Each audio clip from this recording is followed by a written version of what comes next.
नमस्कार, बहुत स्वागत है आप सभी का केलांचल टाइम्स पर। मैं हूं आपके साथ सपना ठाकुर। आइए रुक कर लेते हैं आज की बड़ी खबर की ओर। सुपौल में कल संपन्न हुए व्यापार संघ चुनाव में धांधली का आरोप लगाकर आज सुपौल सदर बाजार के स्टेशन चौक पर नाराज व्यापारियों ने प्रदर्शन किया।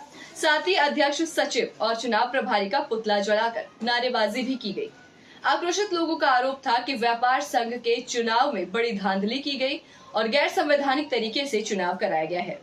आरोप लगाया गया है कि चयन के दौरान आपराधिक प्रवृत्ति के लोग भी व्यापार संघ के चुनाव में प्रवेश कर गए और हंगामा करने लगे, जिसके बाद चुनाव प्रभारी ने गैर संवैधानिक ढंग से खास लोगों को अध्यक्ष और सचिव पद के लिए निर्वाचित घोषित कर दिया। इसी के विरोध में आज सदर बाजार के स्टेशन चौक पर अध्यक्ष, सचिव और चुनाव प्रभारी का पुतला दहन किया गया है। कैंडिडेट था जिसमें कोई भी कैंडिडेट का नाम नहीं लिया गया, सिर्फ भगवान चौधरी का नाम लिया गया। उसमें सिर्फ पांच आदमी, वीडियो है मेरे पास, और 5 आदमी खड़ा होकर उस पर समर्थन किया। बाद में कि 2 कैंडिडेट का नाम नहीं लिया गया। हम चाहते हैं भीड़ से चुनाव हो। क्या चुनाव में क्या परेशानी हुई आप लोगों जो चुनाव में परेशानी मेरी यही थी कि जब 3 कैंडिडेट चुनाव मैदान में आए तो सबको अधिकार है इस देश में चुनाव लड़ने का और खड़ा होने का।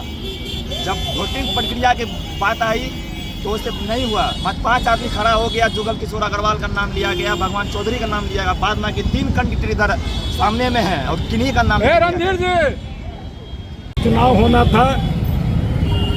चुनाव में अध्यक्ष पद के लिए 3 उम्मीदवारों ने अपना नामांकन दिया। एक जुगल किशोर अग्रवाल, एक संतोष प्रधान और तीसरा ओम प्रकाश गुप्ता। सचिव पद के लिए 2 नाम आया, ये जुगल किशोर अग्रवाल और गौरव गुप्ता।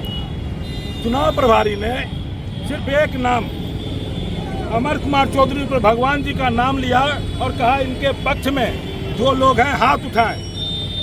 इनके पक्ष में कुछ लोग हाथ उठाए और उनके जो अपराधी प्रवृत्ति के लोग थे उनके साथ जो आए थे उन्होंने हो करना शुरू कर दिया। और चुनाव प्रभारी मैनेज थे, उन्होंने भ्रष्टाचार की सारी हदें पार कर दी और उन्होंने उसका नाम घोषित कर दिया, जबकि उनको हाथ उठाकर हाथ गिनती करनी चाहिए थी। फिर दूसरे उम्मीदवार का नाम लेकर उसका गिनती करना चाहिएगा। हद तो तब हो गई जब सचिव के नाम का, किसी सचिव के नाम का प्रस्ताव नहीं दिया गया और जुगल किशोर अग्रवाल स्वयं माला पान कर अबीर लगाकर अपने को सचिव घोषित कर लिए और चुनाव प्रभारी उनके साथ हो गए। इसी के खिलाफ आज हम लोगों ने इसका पुतला दहन किया है। और क्या मांग करते हैं? फिर से चुनाव और बैलेट से चुनाव होना चाहिए। क्या कहेंगे आप? वोटिंग फिर से होना चाहिए। तो ऐसी तमाम खास खबरों से जुड़ने के लिए देखते रहें केलांचल टाइम्स।